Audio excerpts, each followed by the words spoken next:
welcome to lecture 12. Today we will discuss on distribution law, its limitation and application. So, first about the distribution law. Distribution law is when we define, it is also known as your partition coefficient or distribution coefficient. So, what happens, suppose when we are taking two immiscible liquid, suppose we are taking two immiscible liquids, that is A and B.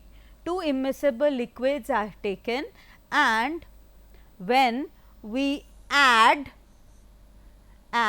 component C, then the component C will distribute itself in this phase B liquid, in this B liquid and in this A liquid. As in the beginning I said that these two liquids are immiscible with each other. So, when the two liquids are immiscible with each other, that means it will form two phases. Okay? And when we are adding a solute or a liquid or a solid, then depending on its affinity towards the solvent, it will distribute itself in B and A. And there are certain limitations which we have to follow if we want to determine the partition coefficient of a given set of liquids, liquids and the added compound. Now, first of all, as we see that the C will distribute itself, that means it depends on the solubility of C. If C is more soluble in B, then its concentration will be more in B. If its solubility is more in A, then its concentration in A will be more. That means it depends on its affinity towards B or towards A. Okay. So, as solubility comes into the scenario, that means when we are discussing about this partition coefficient, we have to carry out these experiments under constant temperature. Okay. So, first condition was two immiscible,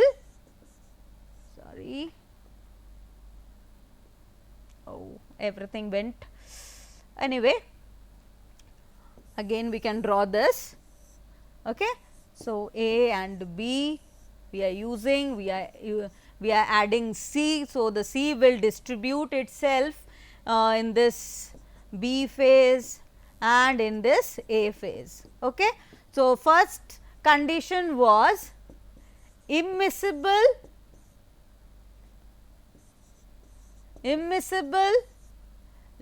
pair of liquids are required. That means, A should be immiscible with B, immiscible pair of liquids. Okay. Then the second condition what we discussed, as the solution comes here, solubility of C depends what will be the concentration of C in A, B and A. If C has more affinity toward B, then it will be soluble in B. If it has more affinity towards A, then its concentration in A will be more. So, temperature. So, we have to measure this at a constant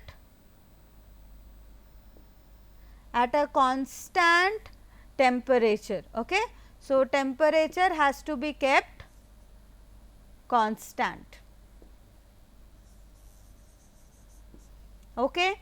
And then when we can take the measurement, we can take the measurement when they are in equilibrium. That means, the C has distributed itself and it has a constant composition in phase B and a constant composition in phase A. So, it is in equilibrium between these two phases. So, the concentration will be calculated or determined experimentally when it is in equilibrium is obtained. Equilibrium is obtained. Then what is the next fourth point? Here the C should not undergo any dissociation nor any association. That means it should present in the same, this is A, it should be present in the same molecular state. It should be present in the same molecular state,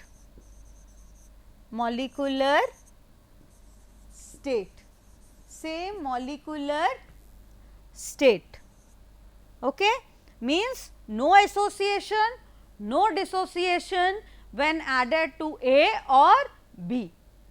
Then the fifth point, it is followed only in case of dilute solutions. So, these are the 5 limitations which we have to consider when we experimentally calculate partition coefficient. Okay. Now, this partition coefficient, then how we can define this partition coefficient? Now, so partition coefficient, as we know that we are considering A and B, which should be immiscible with each other. So, when these two liquids will be immiscible with each other, when there will be change in their polarity, when they will have no similarity. So, one we can take as the aqueous medium,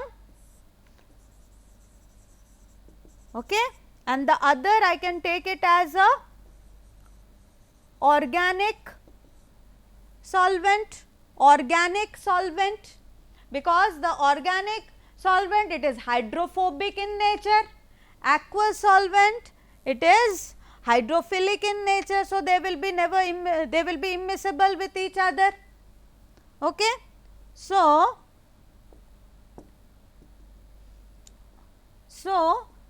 I can say that K, which represents the partition coefficient, and if I say that in place of B, if I represent it as an organic solvent, I write here O divided by W for aqueous medium is equal to concentration of drug or solute in organic phase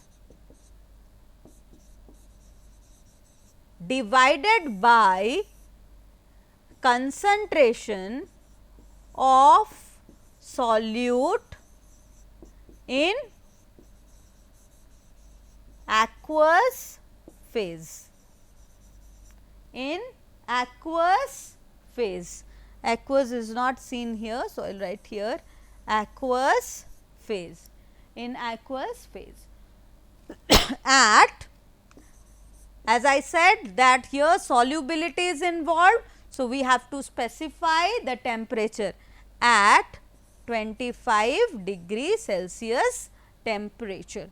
So, when we calculate partition coefficient, then we have to mention the temperature, and partition coefficient is the concentration of solute in organic phase by concentration of solute in aqueous phase. Now, it depends on the density of the liquid, that which liquid will be at the top and which will be at the bottom.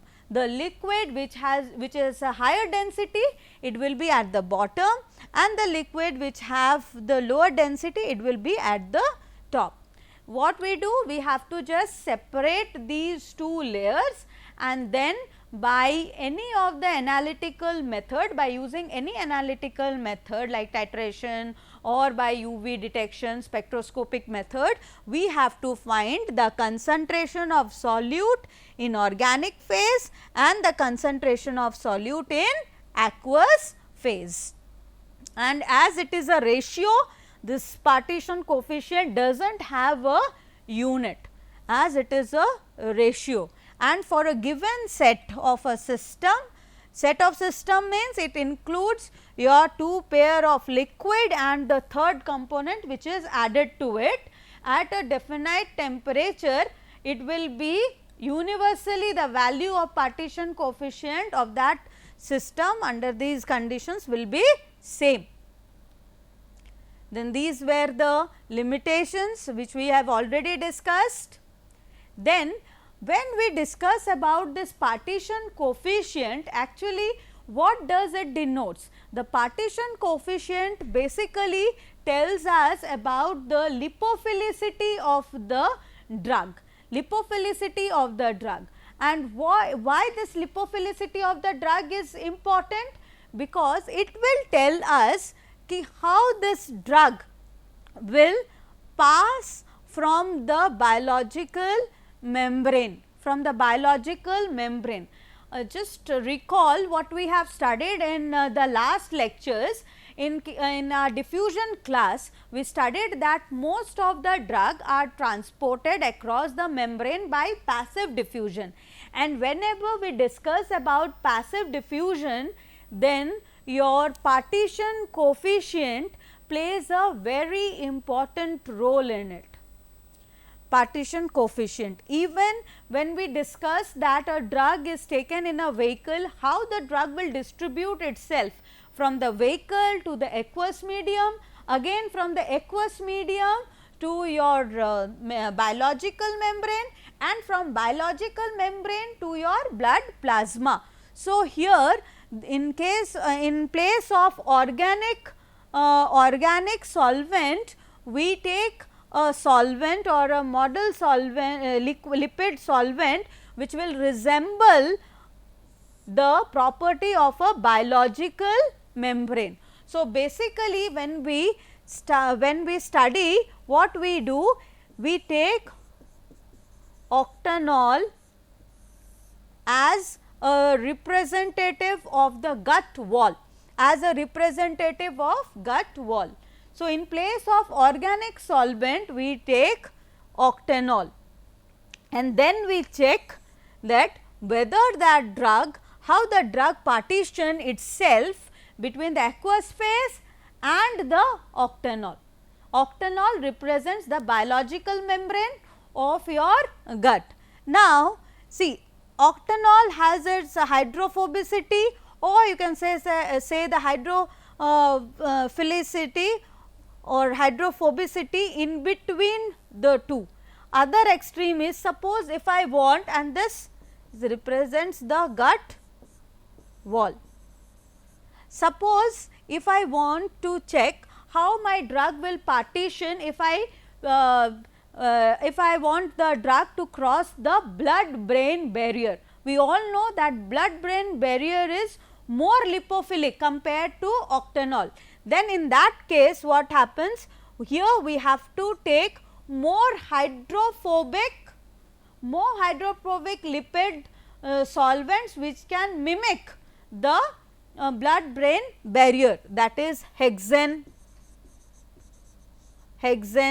or I can take, this is E, hexane, or I can take chloroform, hexane or chloroform. Okay. And suppose if I have to find out, for this is for your blood brain barrier, if you want to check that how your drug will partition across the blood brain barrier. Now, if we want that to check that how my drug will partition in buccal cavity, we know that buccal cavity is more hydrophilic compared to this octanol than to this gut wall, actually this gut wall. So, we need a lipid which will be more hydrophilic compared to this octanol. Okay. So, here we will select butanol. Okay. Butanol will be selected for your buccal cavity. So, this buccal cavity will be mimicked, buccal cavity lipid membrane will be modeled or mimicked by your butanol, gut wall by your octanol, blood brain barrier by your hexane or chloroform. Now, partition coefficient value, what does the value denote? Now, sometime you must have seen that in some values they have written log p, sometimes there is log d, and sometime it is log p to the power I. Now, this log p means when it is present in a unionized form. We are considering the drug when it is present in unionized form.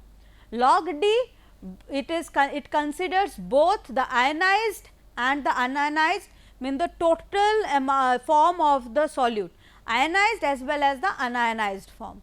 Log P to the power I, only the ionized form. So, here basically we talk about the unionized form.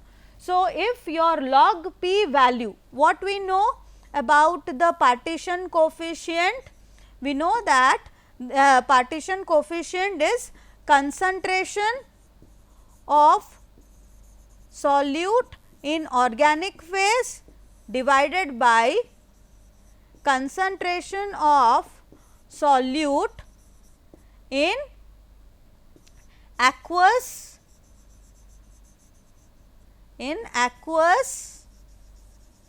phase. Okay, in aqueous phase. Okay. So, when we discuss this, you can see that if your p value is greater than 1, when the p value will be greater than 1, when your numerator is greater than your denominator. So, when the numerator will be greater, when your solute has more affinity towards the towards the organic phase. So, if this occurs and log p will be greater than 0, it implies that the drug has affinity for the lipid membrane. Now, if p is 1, that means the concentration of the solute in organic and the concentration of the solute in aqueous phase is same. That means, in both the numerator and denominator have the same value. So, p is equal to 1, log p will become 0. So, there is an equal distribution between the water and the oil layer, and if the p value is less than 1, that means the log p will be also less than 0, and in this case we can say that when this case may occur, when your denominator is greater compared to your numerator, that means the drug has more affinity for water or hydrophilic layer. Now, structure affects the value of partition coefficient. How this structure affects? See, if you add the functional groups which will increase the lipophilicity, hydrophobic property, increases the hydrophobic property. Like if you add the alkyl, aryl and the halogens, then what will happen? Then the concentration of the solute will be more in organic phase. As you remember, like dissolves like. So, if you increase the hydrophobic character of the solute, then its concentration in organic phase will increase. Concentration in organic phase increases, that means p value will increase.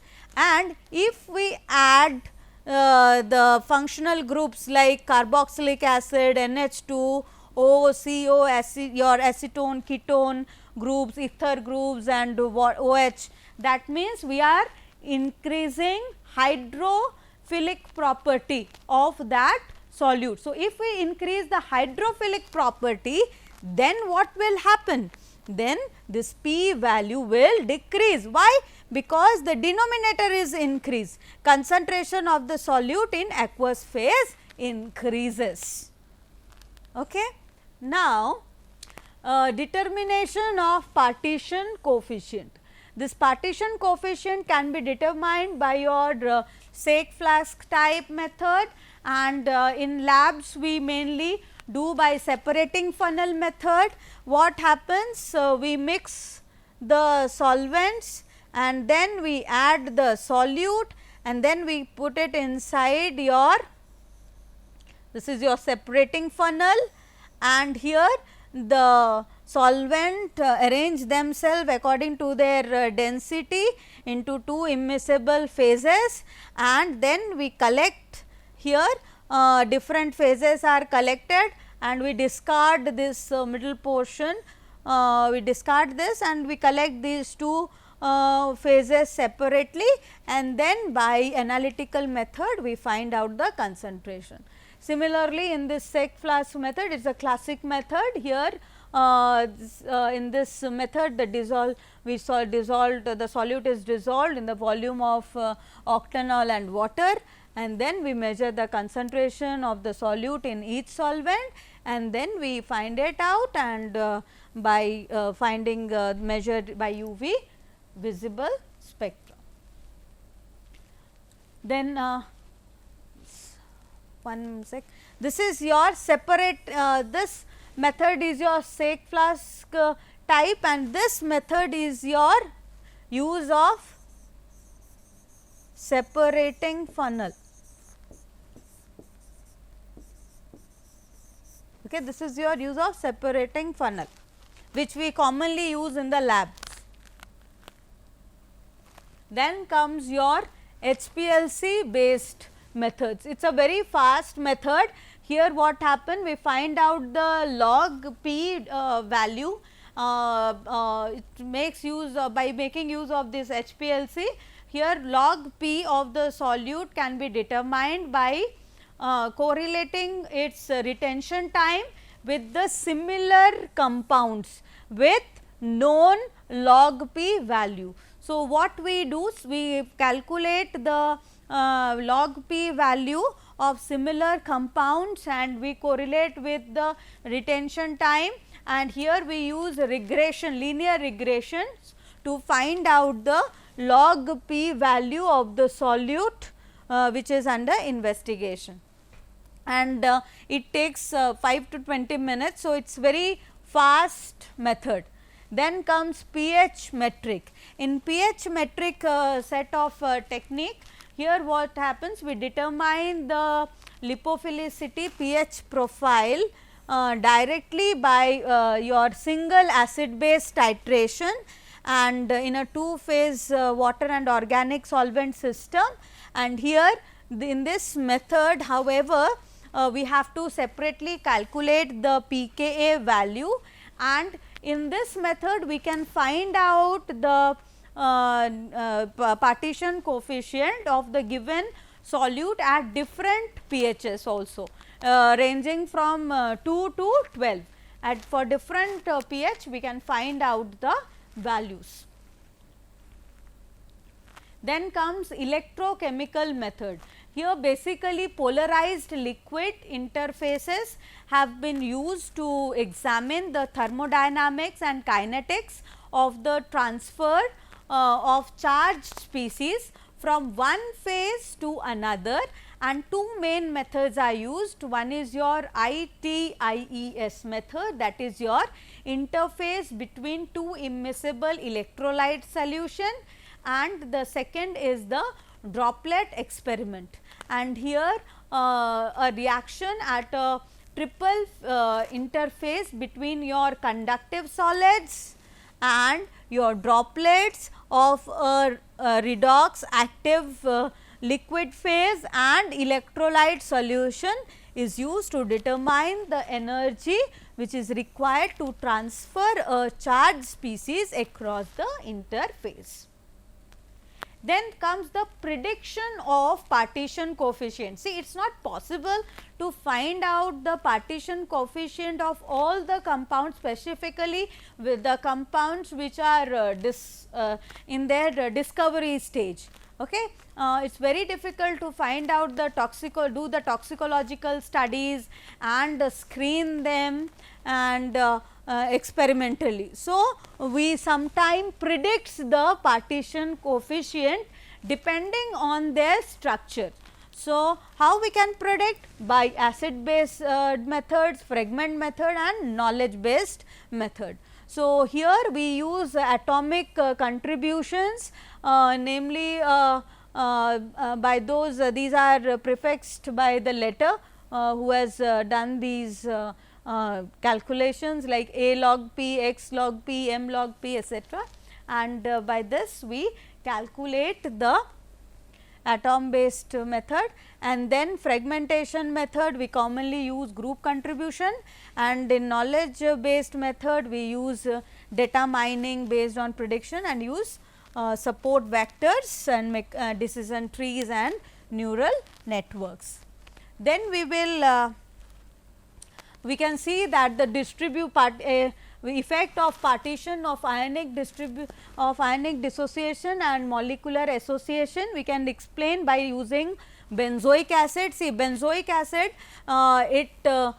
it is remain as associated in all of the organic phases except for peanut oil, and it ionizes in water to a degree depending on the pH of the solution. So, at acidic pH it does not dissociate, that means when the pH is 2, at 2 when the pH is 2 it do not dissociate, do not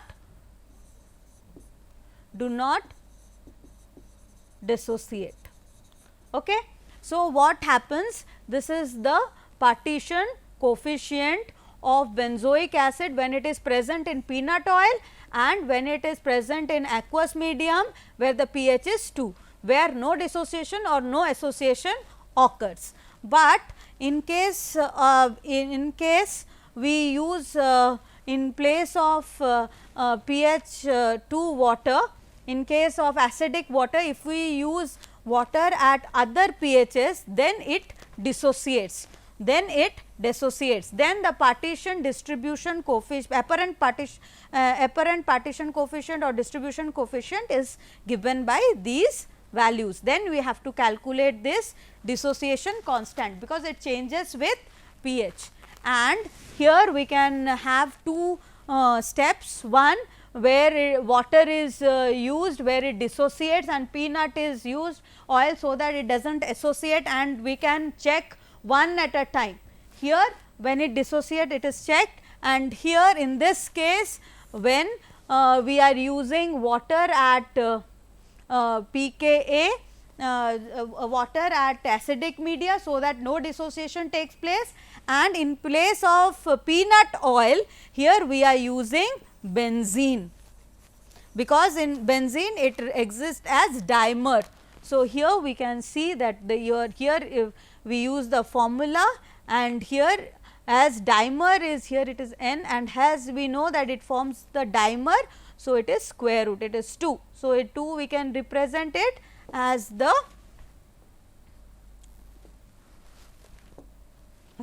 square root. Then comes the applications. So, application, it is mainly used in extraction, simple extraction and multiple extraction, how the solute partition itself between different types of organic extraction solvents and aqueous phase. These are the working, you can go through this where we can find out here when the process can be repeated and n times we can do the extraction. And then this is for your preservative action of weak acid, and in oil water system we know that the microorganism mainly grows in aqueous phase or your interface of the water, and you want that the preservative, to show the preservative action, the weak acid should be in undissociated condition. Why undissociated? If it is present in undissociated condition, then only it can penetrate the biological membrane of the bacteria or the microorganism. So, it should be present, it depends ki how much amount of preservative, that is undissociated molecule, is available. If we take an example of benzoic acid, benzoic acid, then how much amount of benzoic acid undissociated molecule is available, that decides the preservative action. of that weak acid. Then drug action, we already know that drug action, drug absorption, the partition coefficient indicates the lipophilic nature of the drug, and then analysis of complex. Here there are certain substances which has a low partition coefficient, but if we make a complexation, then their partition coefficient changes. So, this completes your applications. Thank you.